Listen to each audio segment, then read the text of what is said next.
Have you ever heard of a vacation that goes from a dream to a disaster? That's exactly what happened to a beautiful Polish tourist named Magdalena Ruse. Magdalena flew from Poland to Egypt for a relaxing week at an all-inclusive resort, but instead of sunshine and cocktails, she found herself walking in a nightmare. Within days of arriving at her resort, Magdalena's behavior became erratic and bizarre. The question is, what went wrong in paradise? Was it a mental breakdown, something more sinister, or maybe a bit of both? This is the story of the chilling mystery of Magdalena Ruse's tragic vacation and the theories behind her shocking death. Sit tight because we're about to uncover the dark secrets of an Egyptian holiday that went wrong, leaving behind a trail of unanswered questions and a family in mourning.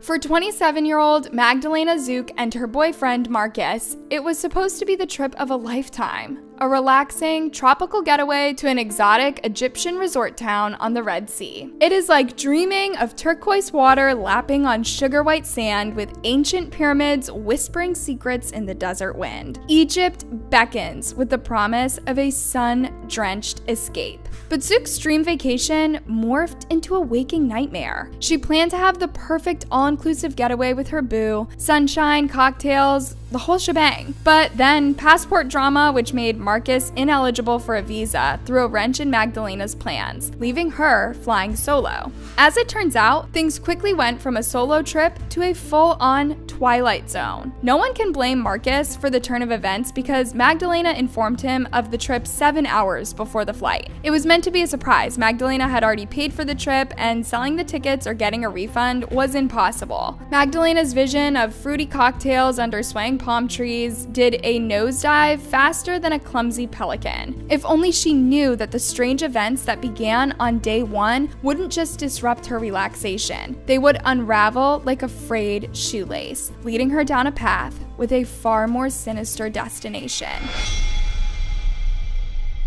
Before traveling solo to Egypt, Magdalena, ever resourceful, tried to salvage the situation. She offered the trip to friends, even her family, but their schedules wouldn't align with her spontaneous spirit. Faced with a non-refundable ticket and the allure of a solo adventure, Magdalena, against the grain of some, decided to embark on this Egyptian odyssey alone. Here's where things get murky. Whispers of a fabricated birthday surprise and a potential solo trip all along swirled around the couple. Adding fuel to the fire, Magdalena's parents seemed to contradict each other. While Anna, Magdalena's sister, claimed she knew about the trip, her father disapproved of her solo adventure in a surprising turn of events. The inconsistencies cast long shadows. Ever the trooper, Magdalena brushed aside any apprehension and assured her loved ones she needed some R&R. After all, Marsa Alam, her chosen destination, was known for its serene charm, a far cry from the bustling tourist traps. So what compelled Magdalena Zook, a seemingly independent woman, to venture alone into a country with a stark cultural difference? Was it a genuine solo adventure, or was something more sinister lurking beneath the surface?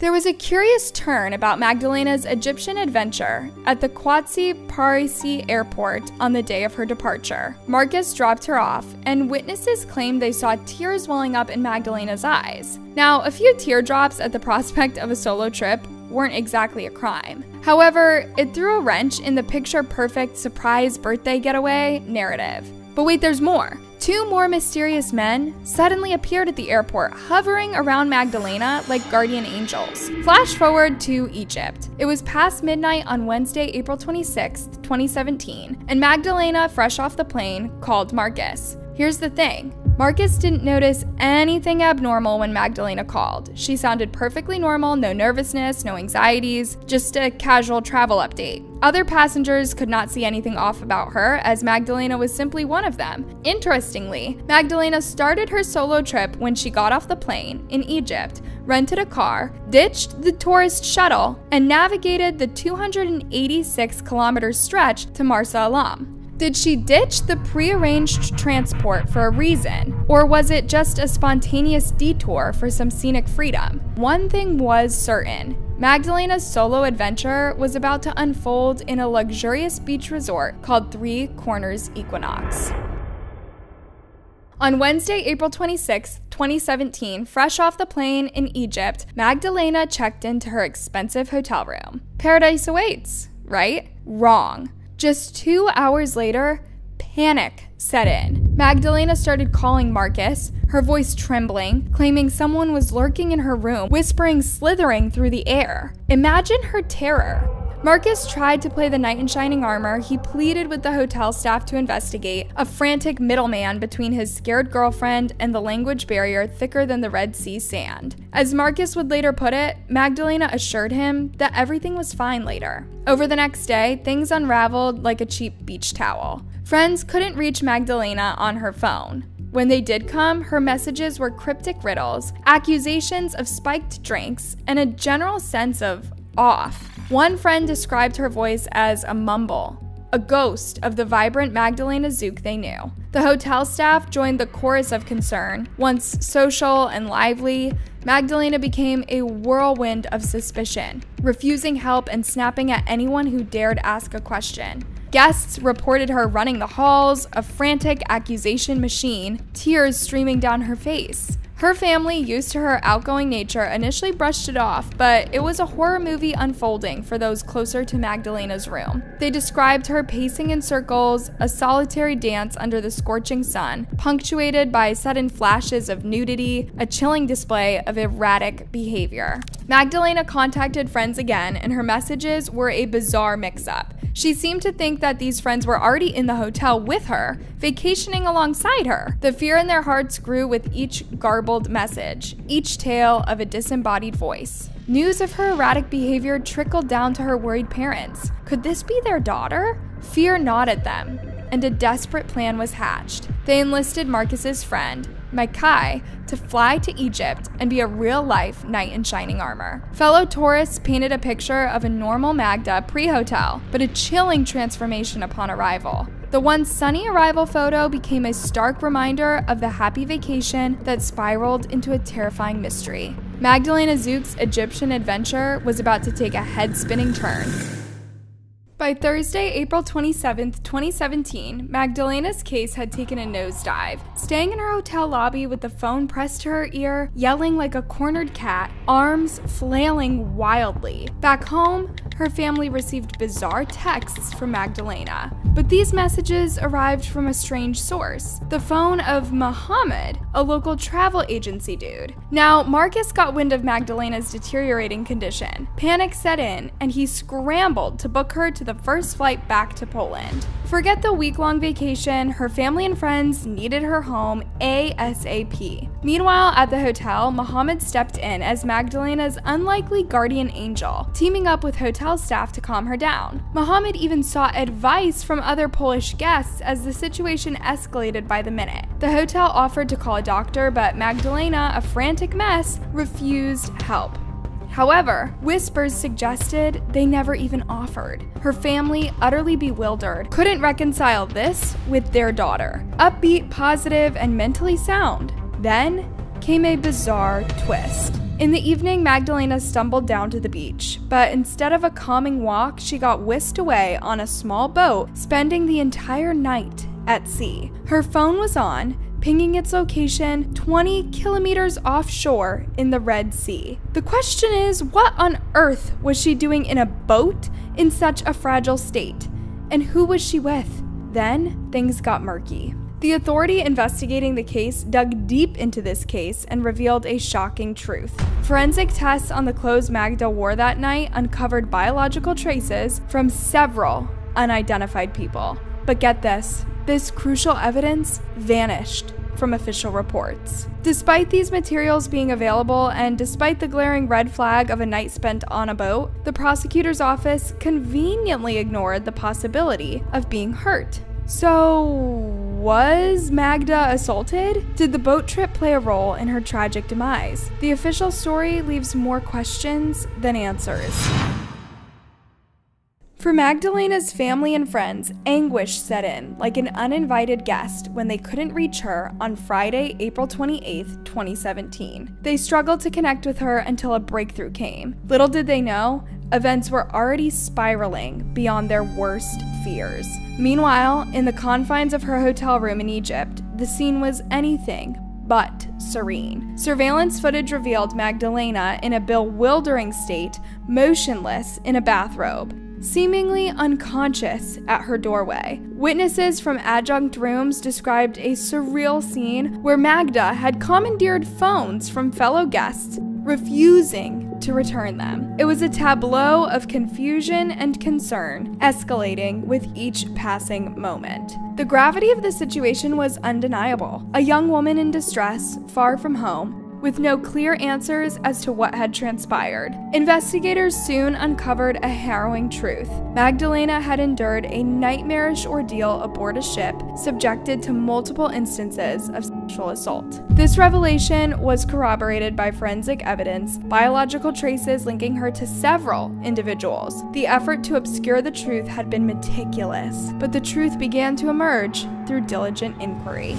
Yet, the narrative took another chilling turn with the discovery of drugs in Magdalena's system. Alpha PVP, a potent substance with amphetamine-like effects, was identified. With this puzzling evidence, had these drugs been administered to quell her erratic behavior, or had they precipitated it? Magdalena's mother recounted the anguish of witnessing her daughter's distress through a haunting video. The helpless being, miles away, compounded her pain as she struggled to comprehend the surreal images unfolding before her. By 3 p.m. on that day, Magdalena was rushed to a local hospital in Port Galib. By then, it was like she'd vanished into a black hole. The hospital head, Dr. Ahmed Shaki, later claimed she hadn't even exited the ambulance. But hold on a sec. There was video footage of Magda strolling into the hospital like she was going for a coffee run. Now, she did look a bit lost, like a puppy trying to find its owner in a crowded park. But lost and crazy are two different ballgames. But here was the surprising part. After that calm entrance, no one seemed to know what happened next. One doctor claimed that Magdalena refused treatment, as if she'd woken up one morning and decided, nah, I'm good, thanks. Another story was that the hospital had a mental health not welcome sign hanging on the door. The bottom line, Magdalena walked in and then poof, vanished from the medical radar. No exams, no tests, just a one-way ticket back to the hotel. On the morning of April 28th, Magdalena's planned flight back to Poland was set to depart. However, the day started on a troubling note. The hotel staff reportedly prevented Magdalena from jumping off the roof around 6 a.m. After being brought back to her room, Magdalena remained there until Saturday morning, when Mohammed and his friends escorted her to the airport. Despite her disheveled appearance the previous night, Magdalena looked presentable, with her hair done, suggesting that she may have been under the influence of something or experiencing a psychiatric episode. However, that was not the case. Magdalena's behavior raised concerns at the airport. Although the exact reason was unclear, Magdalena was ultimately barred from boarding her flight. By 5 p.m., when the Egyptian sun was setting like a giant orange melting into the sand, Magdalena called Marcus. Myszko, powiedz mi, co się stało. Skarbie. Nie bój się, powiedz mi, co się stało, proszę cię. Madziu moja. Aniołku, nie bój się, powiedz mi.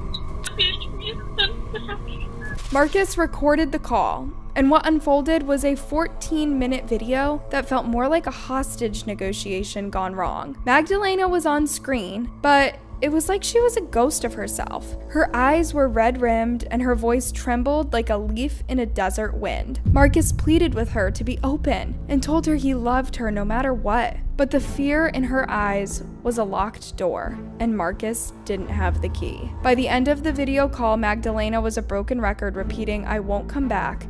It's no use." In the end, Mohammed whisked Magdalena away to the hospital in Port Galib. Back in Poland, Magdalena's parents were relieved that she was back in the hospital, where they would care for her. At least hospitals are supposed to be fortresses, right? Little did they know, this was just the calm before the storm. But the surveillance tapes told a completely different story. It was like watching a horror movie unfold, frame by frame. There was Magdalena, rolling in a wheelchair like everything was normal. Cut to a few hours later, she's stumbling around like a lost puppy. Then, the real craziness begins. Imagine a scene from a spy thriller. Magdalena was on the run, a small army of people in hot pursuit. It was similar to a scene from a chaotic game of tag, but with way higher stakes. One guy in a checkered shirt seemed to be the ringleader. He was blocking cameras, grabbing Magdalena, the whole 9 yards. It's like watching a bad guy try to cover his tracks in an amateur heist. And let's not forget about the part where they practically kidnapped her phone and purse. It was glaring that they were trying to cut her off from the outside world to isolate her. And the worst part, her parents sat at home thinking their daughter was safe and sound. The crew continued to surround Magdalena, and they looked like they walked straight out of a back alley, not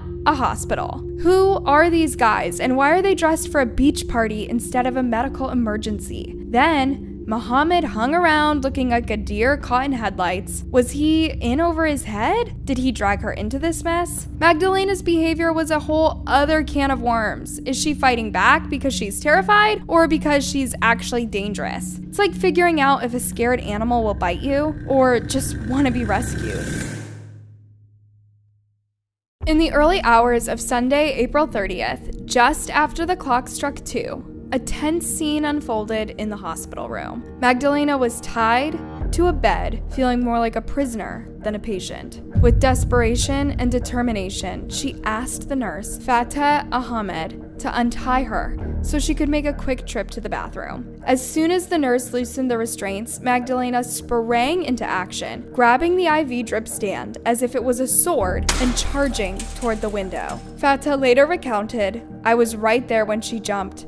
Fateh dashed to find Dr. Ahmed Shaki, the head of the hospital. Just as he was settling in for a quiet night, a loud bang echoed through the halls. Dr. Shaki suggested that it seemed Magdalena was trying to escape something rather than simply attending to end her life. Earlier in the week, she had exhibited increasingly strange behavior, refusing tests and acting erratically.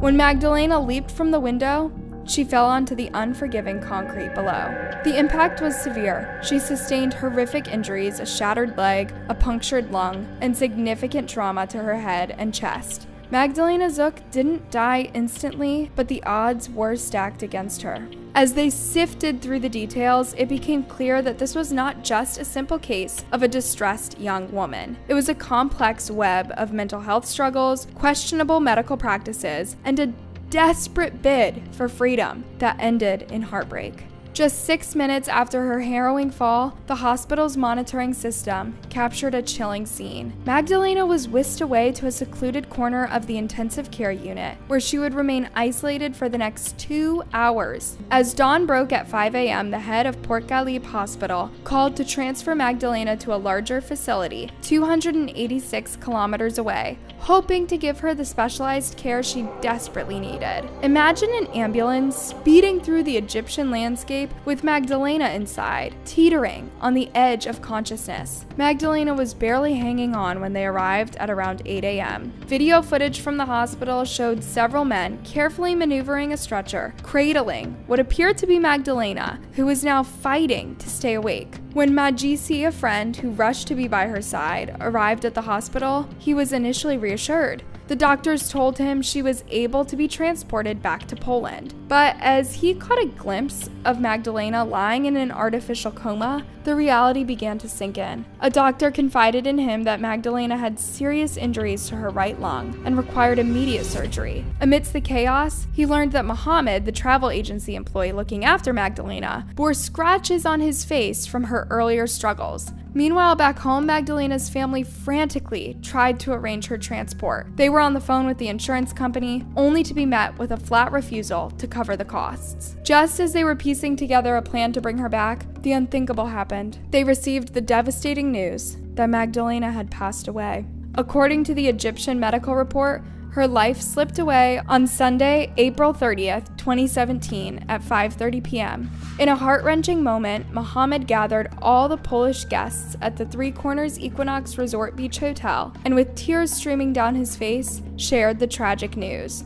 After this emotional revelation, Mohammed was silenced by the Egyptian police and his travel agency. The mystery surrounding Magdalena's death continued to grow, leaving a trail of questions that lingered long after the sun set on her short-lived vacation. What do you think about Magdalena Zook's case? Do you think the Egyptian government was covering up something with the disappearance of Muhammad? Shouldn't the Polish government press for more evidence? Let us know what you think in the comments below. Until next time, please subscribe to the channel and turn on that notification bell icon to see the next videos.